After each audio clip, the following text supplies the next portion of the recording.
വാഗമണിലെ വരാട്ടുമേട് ഉൾപ്പെടെ ഭൂമാഫിയ കയ്യേറിയ ഭൂമി ഒഴിപ്പിച്ചു. വാഗമൺ വില്ലേജിൽ 610 ഏക്കർ സർക്കാർ ഭൂമിയാണ് ഭൂമാഫിയ കൈവശപ്പെടുത്തിയിരുന്നത്.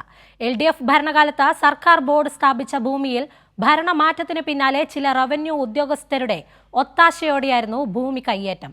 കയ്യേറ്റ ഭൂമിയിലേക്ക് കഴിഞ്ഞ ദിവസം CPIMന്റെ നേതൃത്വത്തിൽ ബഹുജന മാർച്ച് നടത്തിയിരുന്നു. ഇപ്പോൾ കൂടുതൽ വിശദാംശങ്ങളുമായി അഖിൽ ചേരുന്നുണ്ട്.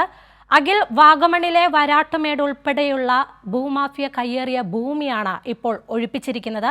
എന്തൊക്കെയാണ് കൂടുതൽ വിവരങ്ങൾ? അക്ഷര, പ്രധാന വിനോദസഞ്ചാര കേന്ദ്രമായി ഇടുക്കി വാഗമണിലെ വരാട്ടുമേട് ഉൾപ്പെടെ ഭൂമാഫിയ കയ്യേറിയ 610 ഏക്കർ വരുന്ന വാഗമൺ വില്ലേജിലെ 610 ഏക്കർ വരുന്ന സർക്കാർ ഭൂമിയാണ് ഇപ്പോൾ റവന്യൂ വകുപ്പ് ഒഴിപ്പിച്ചിരിക്കുന്നത്. LDF ഭരണകാലത്ത് സർക്കാർ ബോർഡ് സ്ഥാപിച്ച ഭൂമിയിൽ ഭരണമാറ്റത്തിന് പിന്നാലെ ചില റവന്യൂ ഉദ്യോഗസ്ഥരുടെ ഒത്താശയോടെയായിരുന്നു ഭൂമി കയ്യേറിയത്.